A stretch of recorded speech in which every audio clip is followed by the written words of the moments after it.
Ayun, napakalit lang oh. Ayun, puputulin na natin yung sobra. At nang mapatunayan na wala talagang leak. Wala.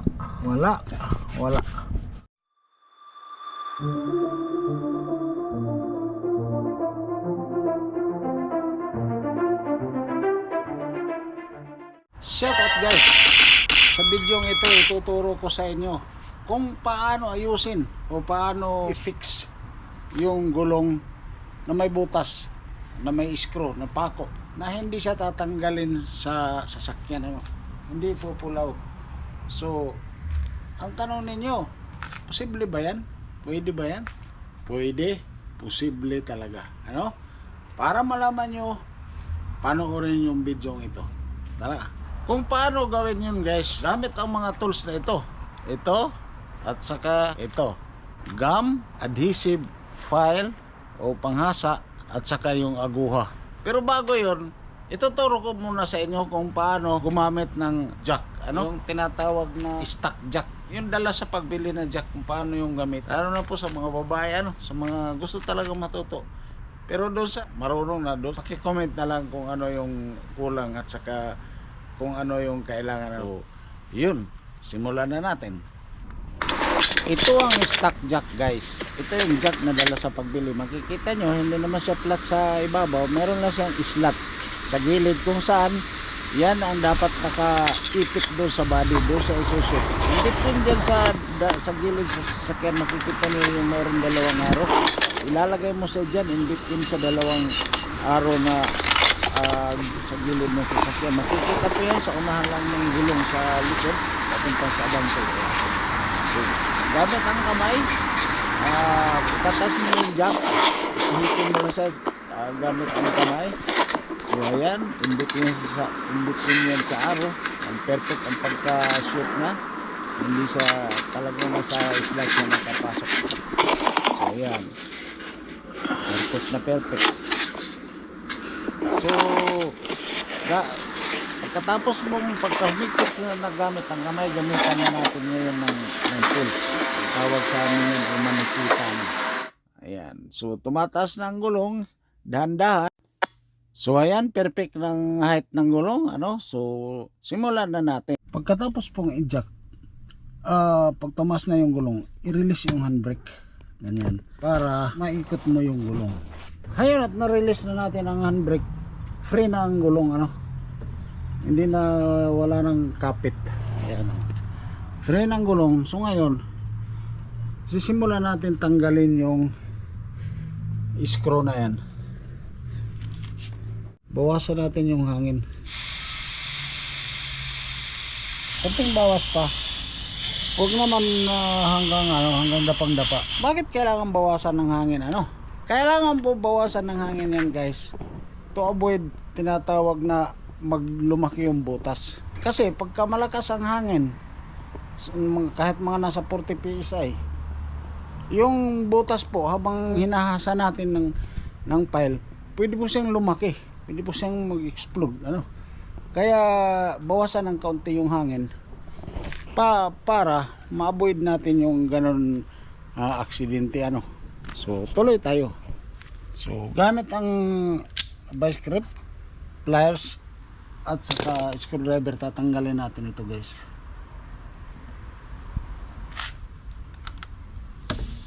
Ayun, napakalit lang oh. Napakalit lang na screw. Ay palang 1/4 inches lang.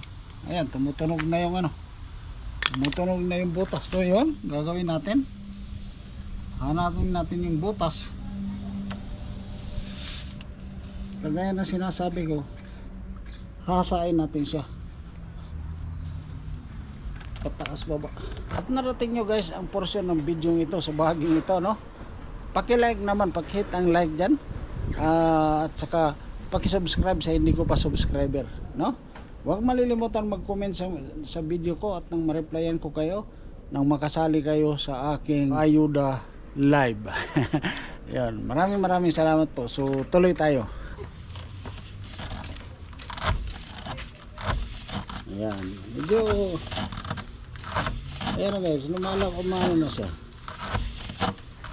Medyo medyo lumalaki na yung butas, ano. Kaya natin pinapahinaan ng hangin para kasi ma-avoid pagka ganyan, posible siyang sumabog, ano. So sa ganitong paraan, hindi siya sasabog dahil kaunti lang ang hangin. Pero hindi naman pwedeng walang hangin. Kailangan talaga may hangin. Pag naipasok mo na talaga, lalo na't malakas ang taas baba, talagang malakas ang langit-ngit. Ayan, no? Ayan. Pag naramdaman na maluwag na, i-prepare na yung isa. Gamit ang ganito at saka yung gum niya. Oh. Kagaya guys na ano, kagaya ng sa vulcanizing, meron talaga siyang gum. Gagamitan lang natin ng yung pandikit niya na ano, para dumikit siya. So kukuha tayo ng isa, tapos ipasok siya diyan sa butas ng ano, ipasok siya sa butas ng karayom, ano. Ayan, i-push natin ang gum hanggang sa makarating siya sa kalahati, ano, in between ang gum. Tapos lalagyan natin nito at itutusok doon. Hindi po siya hindi po maiiwan talaga siya dahil ang ano po, meron po siyang ano, ayan, oh, meron po siyang ano sa gitna. Ayan. Ayan. So pag itinusok doon, may iwan siya. So lagyan natin siya ng ano, ng sealant para kumapit siya doon. So hindi ano yung hangin. Yan po yung sealant niya.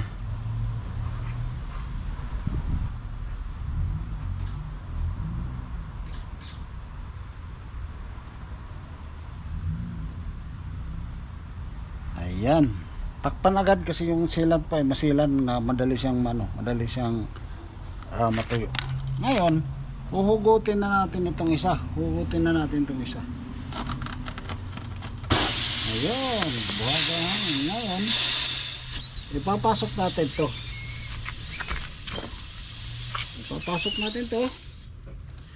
Nang dahan-dahan, huwag biglayin kasi baka sumagad naman. Dahan-dahan lang. Kasi pag sumagad yan, pupunta sa kailaliman, wala nang matitira. Ayan guys, pumasok na siya hanggang 1/4, ano, hanggang 1/4 na po yung pasok niya. Ayan, oh, pumasok na yung ano niya hanggang 1/4. So uhugutin natin tong ano niya, yung aguha. Ayun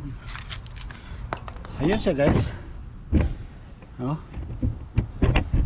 Ngayon tatanggalin natin, puputulin natin. So ayan, puputulin na natin yung sobra, no? Kasi hindi naman pwede sobra yung, yan na siya, no?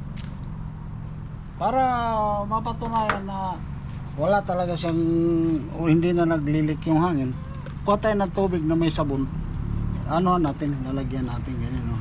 Kasi bubula naman yan kung meron, no? O ano yung gumaganon yung bula. Ngayon baba na natin yung jack.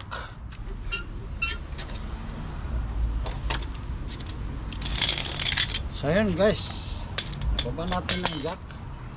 So gamit yung DeWalt natin ano, jumper, ano, jumper pa ito, at the same time compressor. Jumper pa ito, pagka na-empty yung baterya mo, na-drain yung baterya mo, ayaw umandar yung tuk tuk tuk, gumagano lang, ruk ruk ruk, ganun ba. So i-jumper natin ito gamit yung negative at saka yung positive na alligator clip. Ilalagay mo lang doon sa negative at saka positive din mo din na baterya. Ikutin itong parang dial niya ng 45 degrees, ng 90 degrees. Ayan, pwede mo na i-start yung sasakyan. Narinig mo yung tunog. Pagka tumunog na ng ganon, punta ka na sa sasakyan mo sa loob, i-start mo na, under na yun, ano. Pero ito chargeable, i-charge mo lang. So ngayon gamitin naman natin yung compressor nya para paghangin. Meron ng hose dito sa loob para paghangin. Pipindutin mo lang yung selector nya, yung air. Ayan, yung air, isisit mo siya sa kung magkano yung, kung ilan yung specific na hangin na ilalagay mo. Kagaya nito ay nilalagyan ko po ng 35, so isisit up mo sa 35. Ayan, nasa 41 siya. So yan, may up and down na arrow. Ayan, nasa 35 na siya, oh. Ayan, nasa 35. So ilagay ang ang hose, i-thread lang siya dito sa sa kanyang balbula, dito sa Newton niya. Ito yung niya, yung valve.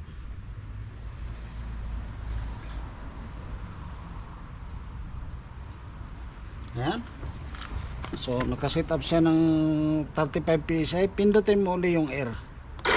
Ayun, hangin na siya.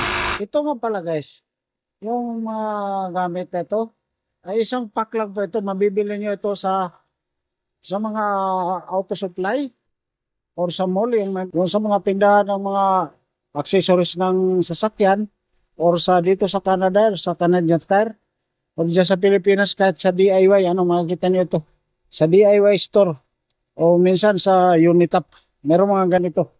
Kasama na po yan, pati po yung gum, yung parang 4 na piraso yung gum, at saka yung sealant na nilagay ko. Ayun, nag-slow down na siya. Ibig sabihin, malapit na siya, Ayun, 34 na. Pagdating ng 35, mamamatay po siya. Ayun, guys. 35. 35, kusa siyang huminto. So, tanggalin natin. Pagtanggal ito, mabilisan lang. Tanggalin natin, mabilisan lang para hindi ma-drain yung hangin. Ibalik yung takip ng balbula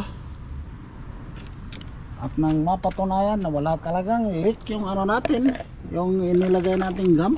Ayan, yung inilagay natin, kailangan natin ulit anuhan ng tubig na may sabon.